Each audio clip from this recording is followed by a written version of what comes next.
Science to celebrate our trick-or-treat safe zone in Halloween.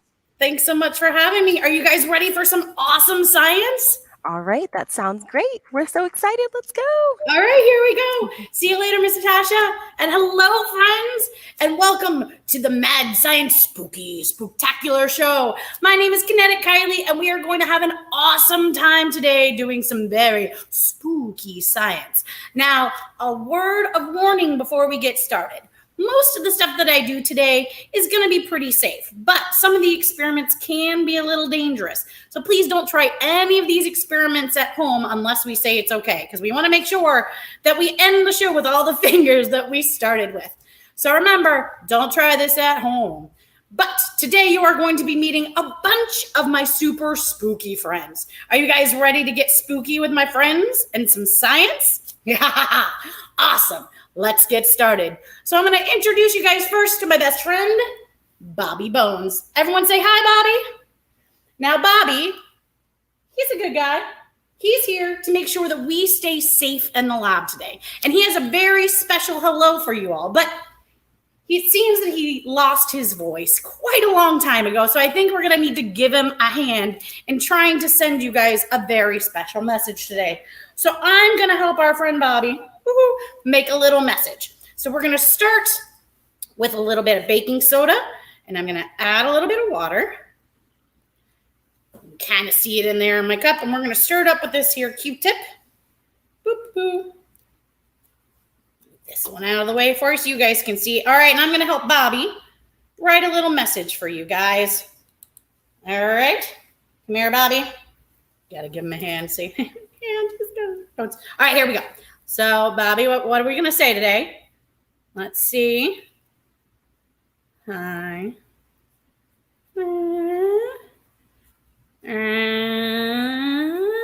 Oh.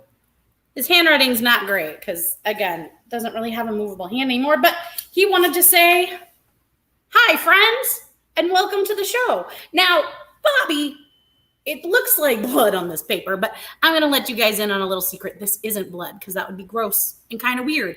But this is a very special kind of paper that we use, and it is called goldenrod paper. See how it's this pretty kind of golden color? Well, what it does is it changes colors in the presence of a base. See, all liquids are either an acid, a base, or in the middle. They're neutral, like water.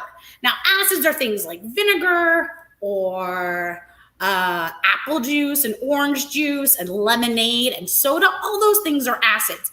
And bases are things like baking soda and cleaning solutions and shampoo and soap. Now, strong acids and strong bases can both be really, really dangerous. But things like juice, right, and soap are things that we use every day. Now, we used a base, baking soda, to make this message. So bases turn this paper red, which looks kind of like blood.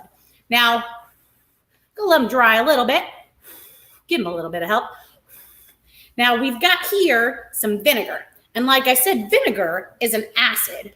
So we're going to pour a little bit of vinegar into our cup here. And we're going to see if we can make a little bit of his message disappear. So I'm going to take a new clean Q-tip, put it right there in my vinegar. Let's see if we can make part of his message disappear. It's still a little wet. So let's see, just dab a little bit. There you go. So where I'm kind of dabbing it, you guys can kind of see it starting to kind of disappear a little bit. And that's because it's making the paper turn into an acid. And in the presence of an acid, goldenrod paper doesn't change color. So if I just take a little bit of vinegar by itself and just kind of write on the paper, it gets wet. You guys can see that it kind of gets wet at the bottom, but it doesn't change color, right? But you can see friends is now frieds. It's frieds. Hi, frieds. You guys are French fries today. Now, this is cool, but do you guys want to see something kind of cool and a little bit gross? Yeah, we like a little bit gross here in the Mad Science Lab. So what I'm going to do is I'm going to take a plate that has some baking soda, and I'm going to add a little bit of water to it. Make a little slurry. Now, we usually don't like to touch chemicals, but baking soda is not something that's going to hurt me. So I'm going to mix it up with my fingers a little bit, get my hand very gross and wet. Now, what do you think is going to happen if I touch the paper with my full hand? You guys ready to see? All right, let me make sure it's nice and wet and goopy. I'll push that up, pull this back so you guys can see what happens. Kind of dribble it off. Shake my hand out a little bit. All right, wet hand, here we go. Oh, it looks like a bloody handprint. Oh, it's so gross. Thankfully, we know that it's just a little bit of baking soda on the paper, right? There's no blood on my hand. That would be silly.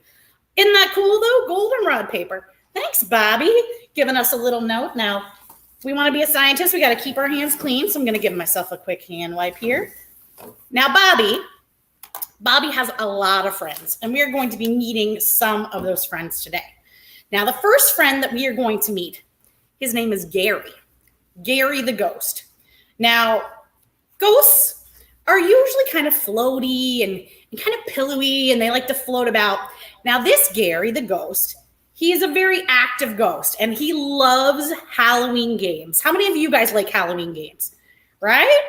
Like pin the tail on the donkey witch. It's a donkey witch. It's like a donkey bow. No, you guys have never seen a donkey witch? That's crazy. Anyway, Gary was playing some really fun Halloween games, but he got a little bit excited. He's also a little bit clumsy, which I admit I'm a little bit clumsy too. So whenever I play games, I'm all over the place. But Gary, he wasn't really watching where he was going, and he was running in a kind of monster tag game and kind of ran smack into a wall. And Gary got very flat.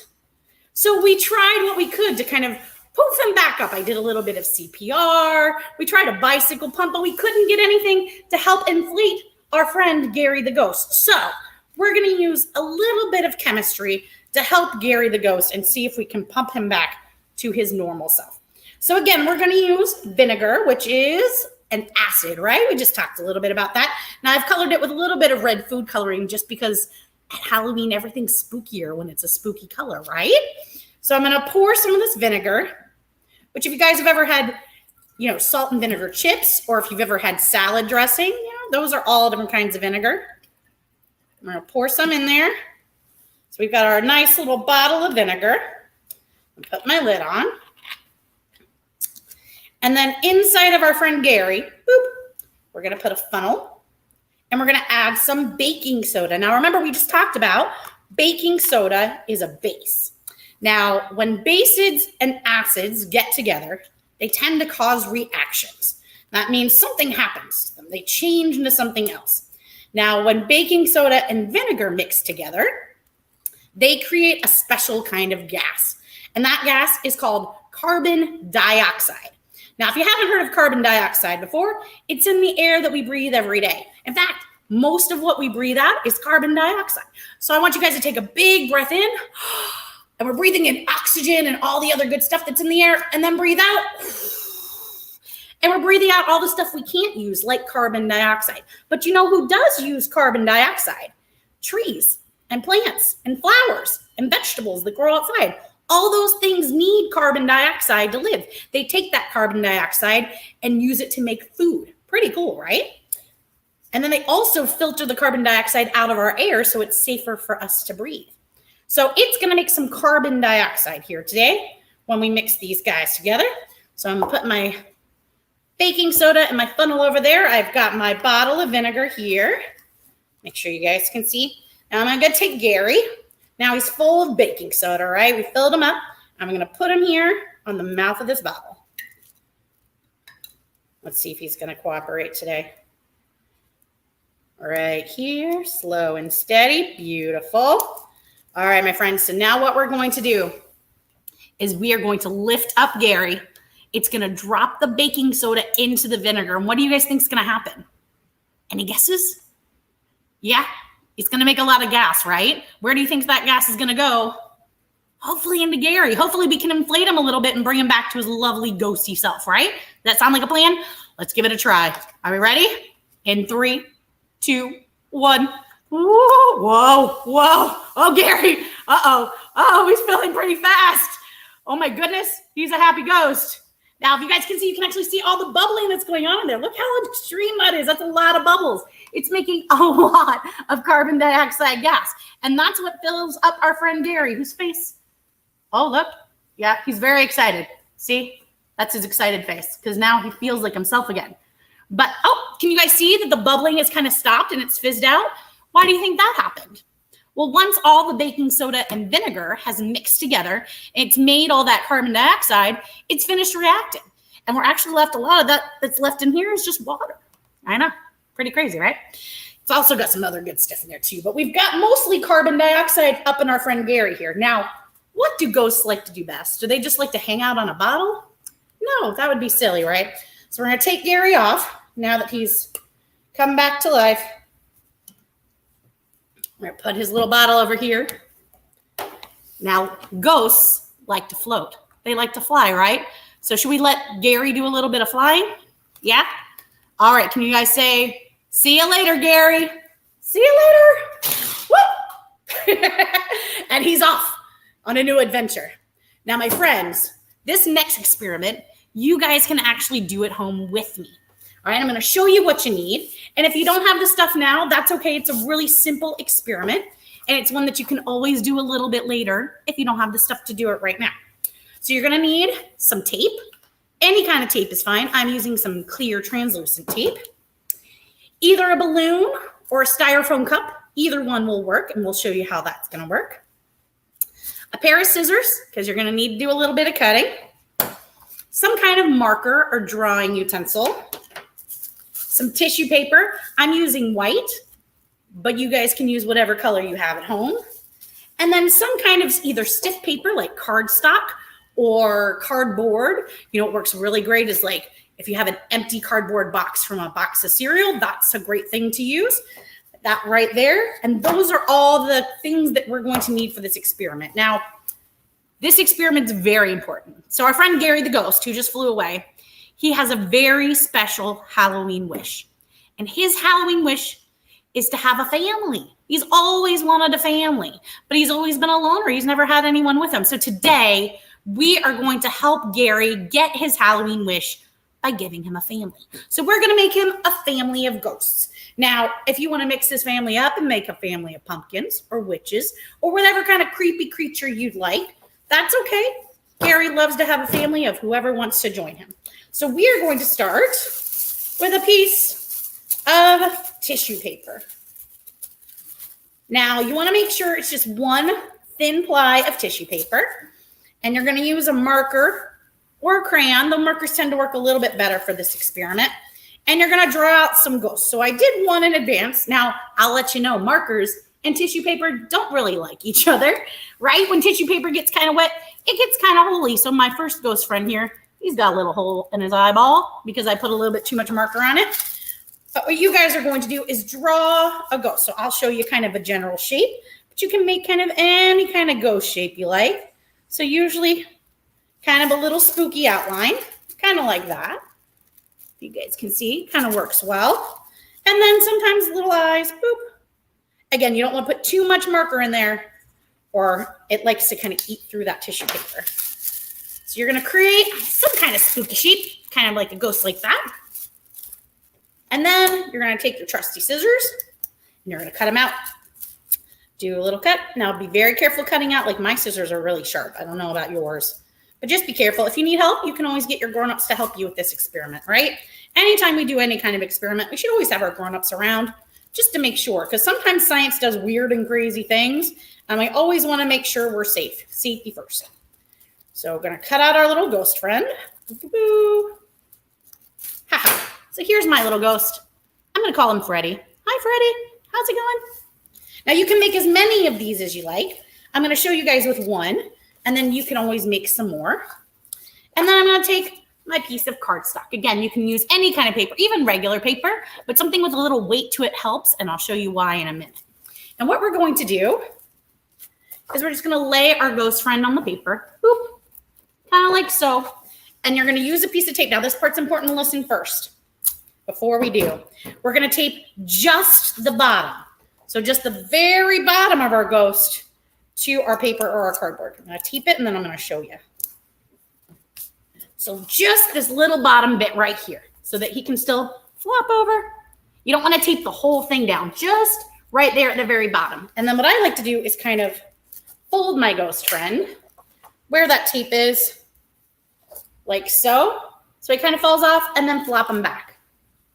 So again, in case we missed it, you're going to color and cut out a little ghost shape in your tissue paper, and then tape just the bottom to our cardstock. Now, this next bit is all about static electricity. So here's where the science part of this comes in. Right now, this seems like a craft, and crafts and science do go hand in hand, but this is where the science part comes in. So I'm going to start with a balloon, load up just a little bit, and tie him off.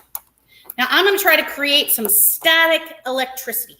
So I don't know if any of you guys have ever been anywhere where it's cold, but especially up north where it's cold, or even on days like today, if you have carpet in your house and you're wearing socks and you rub your feet against that carpet back and forth, and then you touch a person or you touch a doorknob or something that's metal, you'll get a little bit of a shock. And that's because of static electricity.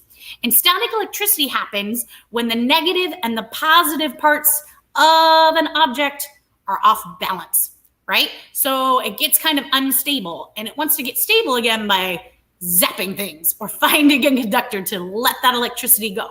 Now in Florida, it's humid a lot. If you don't know what humid means, it means there's a lot of water in the air. And especially lately, right? It's been raining a lot, which means even more than normal, there's tons of water in our air.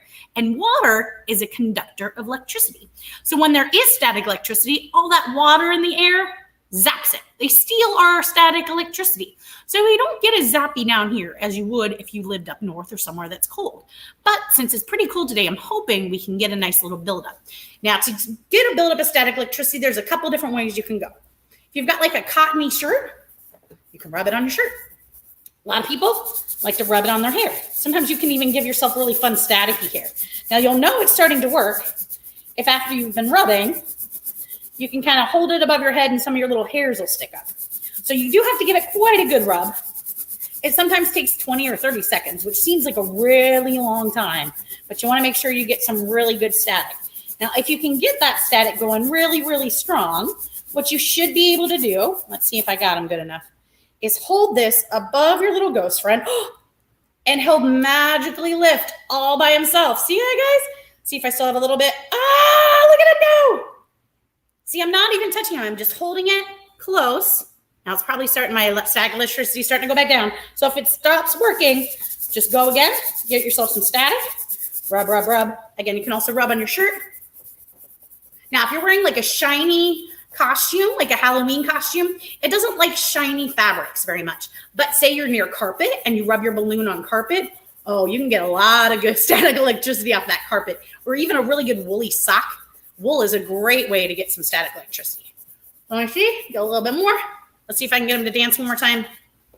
All right, guy. Here we go. Ah, look, our scary ghost. Ooh, ooh, ooh. Now, I said you could do this with a balloon or a styrofoam cup. So let me show you quickly how a styrofoam cup works. So same thing. You're just going to kind of hold the edges. The important part is you don't want to grab it with your whole hand because your body is a conductor of electricity. So if you hold it like this and rub, it's just going to kind of transfer all that energy back to you. So you want to kind of hold it by the tips. And again, rub, rub, rub, rub, rub. Give it a good rub. Get it nice and charged up. Get all that negative and positive energy fighting each other. Get them all excited. Let's see if we got enough. And then same thing, you're going to hold it. Ha, he worked really well too. Hold it down and try to get our little ghost guy to float. Isn't that cool? Look at that without even touching him. Side view. Let's see if we can get him again. Oh, no. Oh, a little bit. Now, again, you can make a whole little family of ghosts on here. So you could put multiple ghosts in different spots on your paper. You could even put pumpkins, or if you want to put bats or witches, whatever you would like to draw. You can draw whatever kind of creature you want. And then using your styrofoam cup or your balloon, try to get that static electricity going so that you can make him rise up on his own. Isn't that cool? And now Gary's got a whole family of friends, all thanks to you guys. So give yourselves a round of applause. You guys helped Gary get his Halloween wish today, and that is pretty awesome. So I'm going to get my little space cleaned up right here. And here's the thing. Science is sometimes a little messy. So sometimes we got to get a little cleanup. Clean up on aisle laboratory. Yeah? Cosmic Catholic is here in the lab helping me get everything all nice and clean. It's always nice to have a helper when you're doing science. All right, so I'm going to pass all these things over. Now, Gary and Bobby Bones have another friend. Now, a lot of people are afraid of this friend. I know. He can be a little bit spooky. His name is Vernon. Vernon the vampire. I know. Vampires are usually not very good guys, but Vernon doesn't like the taste of blood. I know. It's weird, right? I mean, he's a vampire. He should like blood, but he doesn't. He likes fruit punch. Who else likes fruit punch? It's my favorite of the punches. I love a good fruit punch. And he does too. And the good thing is that it's red, so it looks just like blood, but it's not. So all the other vampires think he's drinking blood when he's actually drinking fruit punch. And I'm going to let you guys meet him today. So let me bring him on over. Dun, dun, dun, dun, dun, dun. So here, boop, boop, boop, we've got, it's kind of hard to show you by tilting, but you guys can hopefully see I've got this little metal kind of tray filled with some fruit punch, right? Again, who likes fruit punch? I like fruit punch. And this, my friends, is Vernon. Can you guys see him? He's pretty cute, right? It's kind of hard to see against there. Hopefully you can kind of see him. Boop, this way. Yep, so that's Vernon. He's our friend, the vampire. And again, he's a pretty cute vampire, I think. You know, he's pretty friendly. And again, he doesn't like blood. So we can hang out with him and we know we're going to be okay. So in here, I've got our fruit punch. And I also have a couple of candles. So we're going to help Vernon drink his fruit punch, but using a little bit of science. So what I'm going to do is light these candles and then put Vernon on top of our candles. And we're going to see what happens. Are you guys ready to see? What do you think is going to happen? Do you think he's going to be able to drink his juice? Because he does really like juice. He's really thirsty. I mean, he's been running around all day. He went to a trunk or treat. He went to a fall festival. He has been very busy. He's a very social guy. Right, Bobby? Yeah. Now, Bobby says this one is very important to be safe. Because what am I doing? I'm using fire. Now, do we use fire at home? No, right? Fire can be very dangerous. And we want to make sure we are never, ever using fire. Even grown-ups and mad scientists have to be very, very careful because we want to make sure that we don't do any harm to people or ourselves. So what we've done, we have lit these candles. You guys can see just a little bit. I'm going to take our friend Vernon, and I'm going to put him on top, and I want you to watch. I want you to watch his mouth. See what happens, all right? Let's put him over. Uh-oh.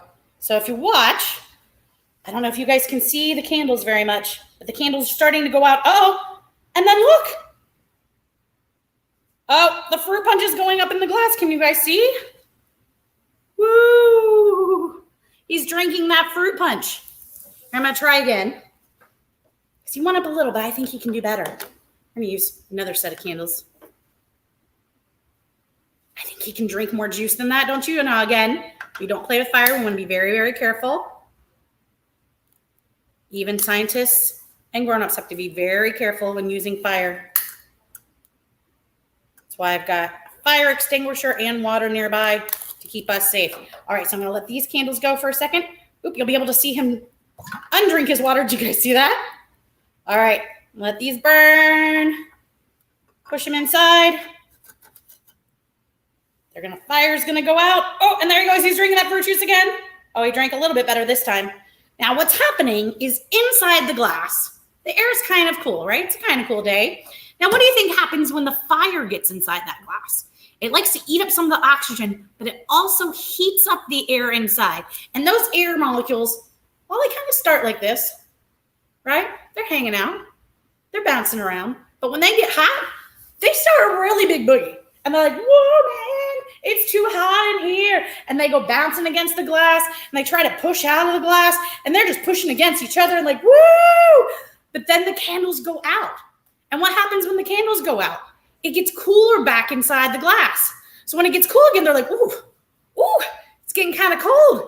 Getting kind of cold up in this glass. And they kind of start to snuggle together. All those little air molecules, they start to cuddle up next to each other to stay nice and warm because now they're cold because now the fire's gone out.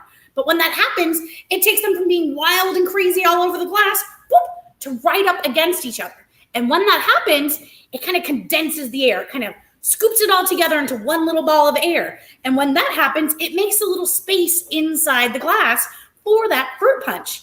Now, there's also air pressure inside the glass and outside the glass. So while all that's happening and the air's getting big and crazy and dancing, and then it's getting nice and small again, the air pressure changes. So there's higher air pressure on the outside than on the inside. And that helps to kind of push all that juice into our friend Vernon's mouth. Can you guys see? I'm going to lift it up one more time so you guys can kind of see all the juice that he drank. You guys ready? Here we go. He's going to drink the juice and then, oh, he's going to let it go. Pretty crazy, right? So again, this is one you definitely don't want to try at home because the fire can be very dangerous. But we are going to say goodbye to Vernon. He's going to go hang out with Gary. And they're going to go do a little bit of trick-or-treating tonight. Thank you, Cosmic Kathy. Clean up our space. Now, friends, I have one more very exciting friend for you guys to meet. All right. He's the most popular guy in the group. He is super cool. His name, it's Petey the Pumpkin. Petey the Pumpkin. Have you guys met Petey the Pumpkin? I mean, he knows everybody. He's best friends with everybody. He's a very popular guy. So Petey the Pumpkin, he loves Halloween. Now, how many of you guys love Halloween? Yeah, I mean, we all love Halloween, right? So Petey the Pumpkin loves Halloween, but he sometimes loves Halloween a little too much. And what I mean by that is he loves candy. Raise your hand if you love candy. Yeah, we all love candy, right? But what happens is he goes to every trunk or treat. He goes trick-or-treating all day long on Halloween. He goes to every Halloween party and gets all the candy he can. But instead of saving the candy, he eats every single piece of it, every single piece. That's a lot of candy. Can you imagine? It's so much candy. And he eats so much candy, it gives him a real bad bellyache. So what we're going to do is we are going to help our friend Petey the Pumpkin. We're going to help get rid of his bellyache. So what we're going to do is inside here, I've got a little cup. All right. Now, this experiment can be very dangerous, and I'm going to explain why in a minute. But because of that, I'm going to put on my super fancy mad scientist gloves. Because again, remember, safety first. Now, in order to make his belly feel better, we're going to put a couple things in. Now, this is not something you'd ever want to put in your belly, right? If you have an icky belly, you tell your grown-ups, and they're probably going to give you like Pepto-Bismol. But Petey the Pumpkin's a little different because, well, he's a pumpkin, right? And so pumpkins can't take the same medicine we do. They need very special stuff. So we're going to start with some super strong hydrogen peroxide. Now, hydrogen peroxide is something that grown-ups put on boo-boos, right? So if you're not feeling well and you get a scrape or a cut, sometimes your grown-ups will put some hydrogen peroxide on your cut. But they're going to use some that comes usually in a brown bottle. This stuff is a lot stronger. So this is about 10 times stronger than what you can get at the grocery store. So that's part of the reason why I have to wear my gloves. Otherwise, it can kind of eat through my hands a little. And I like my hands, right? They're my friends. So I'm going to put the top back on just to make sure we don't have any accidents here. Now, we want to help clean out his belly and make his belly feel better. So we're going to put a little bit of soap, right? Soap kind of helps clean out our belly. And just because it's Halloween and we like to make things look super fun, I'm going to add a little bit of food coloring. Today we've got some green. So I'm going to put a couple drops right inside there.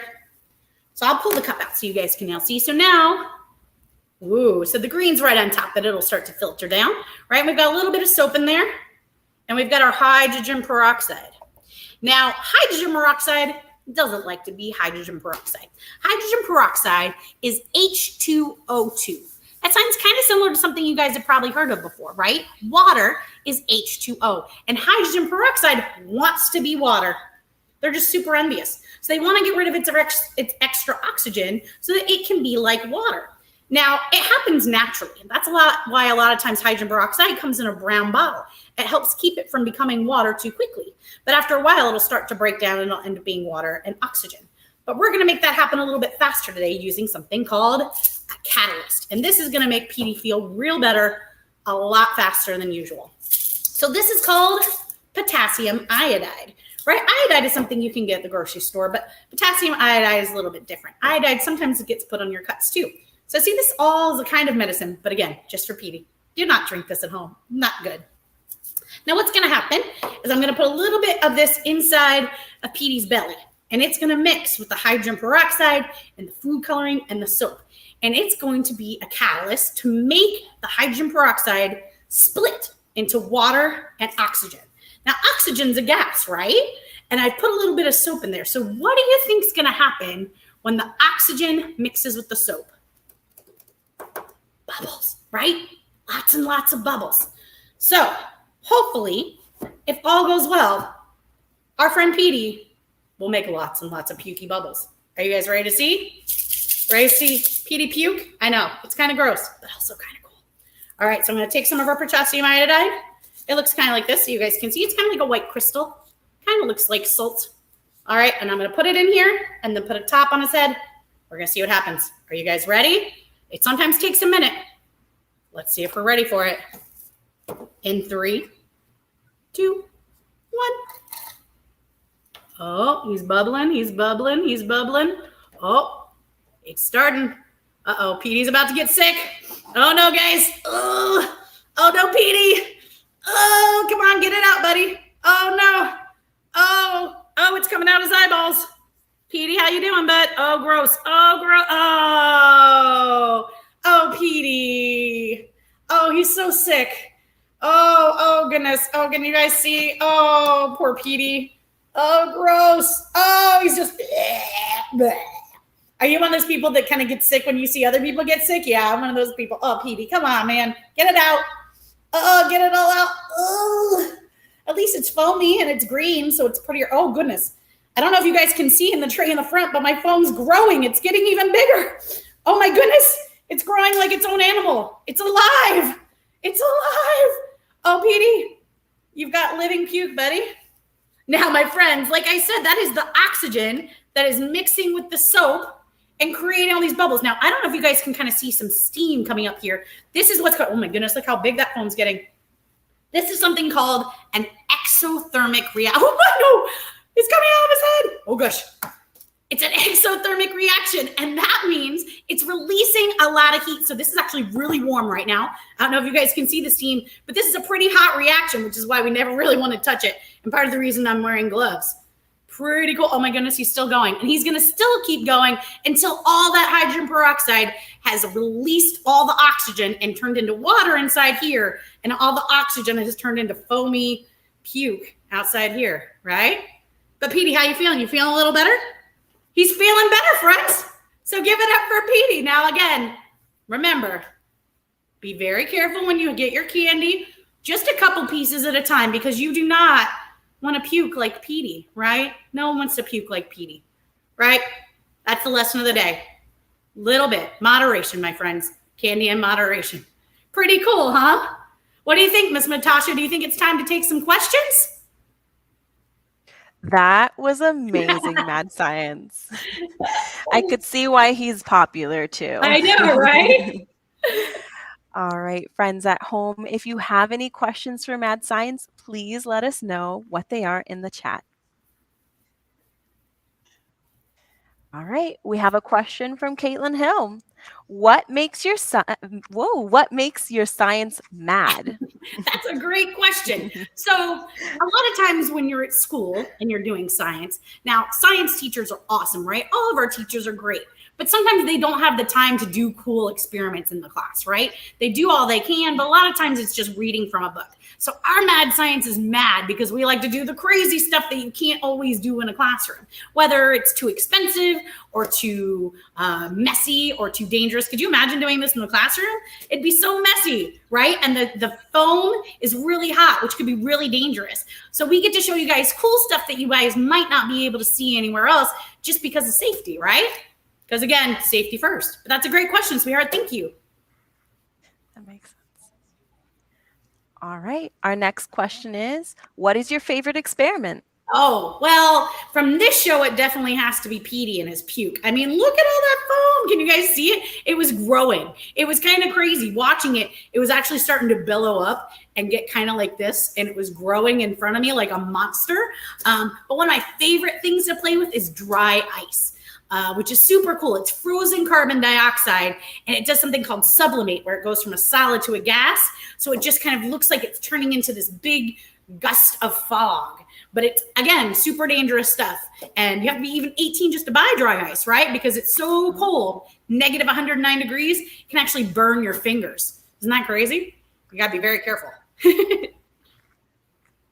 Our next question is, are you a real scientist? I'm a real mad scientist. So while I don't work in a laboratory every day doing research like a lot of scientists do, I do lots of cool science experiments, and I love learning about science and teaching kids about science. So I'm actually an actor by trade, but I also took a lot of science classes, especially chemistry, when I was in high school and college. And so that made me want to become a scientist who could teach science to kids. So I'm a little bit more of a teacher than a scientist, but I definitely do science all the time. And I love science, and I love making people learn about science. That's really cool. All right. And we have another question in by Lakeisha Flowers. How do you make a volcano at home? Oh, that's a very good question. So do you guys remember my friend that I did, our Gary the Ghost, who inflated? So essentially what we did there is we made a volcano. So it's very similar. So again, you always want to make sure you have parents nearby, because even though it's not a very dangerous experiment, it can be kind of messy. And if we don't know what we're doing, we want to make sure that we keep our parents nearby just in case. But what you're going to do is take vinegar, like I did earlier. Actually, I can show you real quick if we have a second. Let's see here. Take our vinegar, just like we did. Vinegar. So here I have some baking soda. All right. Miss Kathy's getting my vinegar, but the baking soda that we used earlier a couple of times, you're going to take that. I've got a cup right here. So I'm going to make a tiny mini one. You're just going to put a little bit of that in here. All right. And then you're just going to add your vinegar. So a little bit of baking soda, a little bit of vinegar, and whoop, you've got your volcano. So two super easy ingredients that you probably have at home. But again, always ask your parents before doing any science at home. But all you need is vinegar. Again, I got a little bit of red food coloring in mine and a little bit of just baking soda, which you usually use to make cookies. So easy stuff. Again, non-toxic, not going to hurt you, but always ask your parents first. Awesome. Thank you for showing that. Yeah, no problem. All right. And the next question we have is, how can I become a scientist? Oh, that is a great question. I love that question. So I actually, interestingly, wasn't crazy about science as a kid because I didn't get to do a lot of cool experiments. We were just learning from books. And when I got to high school, I had an amazing chemistry teacher who did all sorts of cool experiments with us all the time. And it got me so excited about science, and it made me want to become a scientist. So the most important thing is to do science every day. So look at cool experiments online. Just make sure if it is something that you're mixing things, to make sure you have your parents nearby and make sure you're safe. Get lots of books about science from the library. There are so many cool books, and I bet videos too that they have at the library that you can read about science and read about scientists, because there's so many great scientists that we don't learn about. I loved Madame Curie when I was a little girl. It was one of my first social studies projects, was learning about Mary Curie, who discovered radiology and radium. And so that was kind of something that I found really interesting too. So learning about interesting people who do science is just a cool way to kind of get yourself into science if you don't have a way to do it at home. So books are always the answer, and then trying with your family. All right, we have another question from Jennifer Schock. Right. It says, what other chemistry experiments can I do at home? So that's a good question. So again, anytime you come to chemistry is the science of mixing stuff together. So you just want to make sure that you're doing it responsibly and safely. So you don't want to just kind of mix random things together, right? Like bleach, when mixed with most other things, can be very, very, very dangerous. So a good way is you can go to our website, which I think we're going to show you guys that website in a second, where we do have some cool experiments that are easy you can do at home. Our Facebook page has some too, or just Google good chemistry experiments for kids. I'm sure you also have some great books in the library that have kids science experiments that you can do at home that are mostly chemistry based. Now, when folks think about science, they usually think about chemistry because it's the most showy. Most of the stuff we did today was kind of chemistry based because it's the coolest stuff to look at.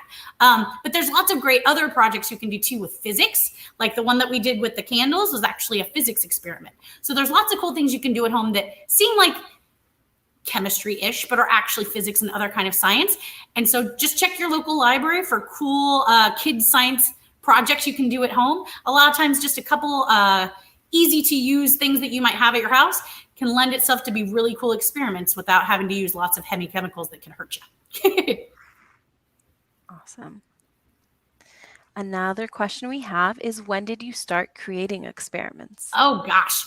I started doing science fair projects, I think, in third grade. So that was the first time I really started kind of putting together projects. I remember my very first science fair project, I essentially made a tester for conductivity. So we had a battery attached to some nails. And essentially, if you touched anything that was a conductor of electricity to both the nails, a little light lit up. And if it was an insulator, it wouldn't light up. So that was my very first experiment that I did, which actually isn't chemistry, though chemistry has become my favorite of all the kinds of science that there are. But there's so many different branches of science, and there's so many different cool things you can do. But a great way too is if you're at school, or even if you're doing online schooling, asking your science teacher what a good resource would be too, and asking them maybe if you can help create a science experiment for the classroom. That's always a good thing to do too. Something easy and simple that you could do with the class, that's not dangerous, that can show something really cool that you guys are doing at school. Even starting a garden, that's a great way to kind of start experimenting at home in a safe and fun way. All right, another question in from Jennifer Schock is, can magnets be used for science experiments? Yes, they can. We have a whole class about magnets. It's super, super cool. A fun one that you can do is our little, I don't know where he went, but our fun little ghost guys that we made earlier that we used with the static electricity. If you're not making it work with static, what you can always do is put a little tiny metal paper clip on the back of your ghost, and then take a magnet and get them to lift up using the magnet. So then you can kind of make your ghost float without using static electricity, and instead using the power of magnetism. So that's a cool little change of that experiment using a magnet. Thank you. All right, our final question came in, and it is, where can we find more information about mad science? Of course, you guys can find us online at CFL for Central Florida, cfl.madscience.org, or you can visit us on Facebook. We are facebook.com/MS, Central spelled out, Florida spelled out. And we've got lots of cool experiments and stuff. You guys can find out more about what we do and get some cool activities that you guys can try at home off of our website or Facebook page. Awesome.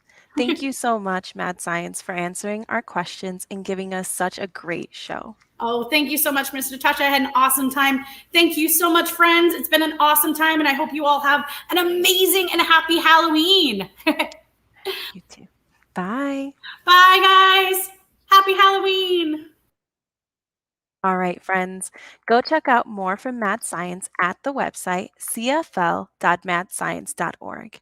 And I want to thank all of you at home for joining us today. We have more fun events planned, and you can find more information for all of our upcoming events at ocls.info/events. And finally, we'd love to hear your feedback about our virtual events. Please complete our survey in English or in Spanish at your convenience at ocls.info/survey. Thank you so much for joining us today. I'm your host, Natasha, and we'll see you next time. Bye, friends. Thanks for watching. Subscribe to our YouTube channel to be the first to find out when we have new fun and informative videos for you. Orange County Library System is your place to learn, grow, connect.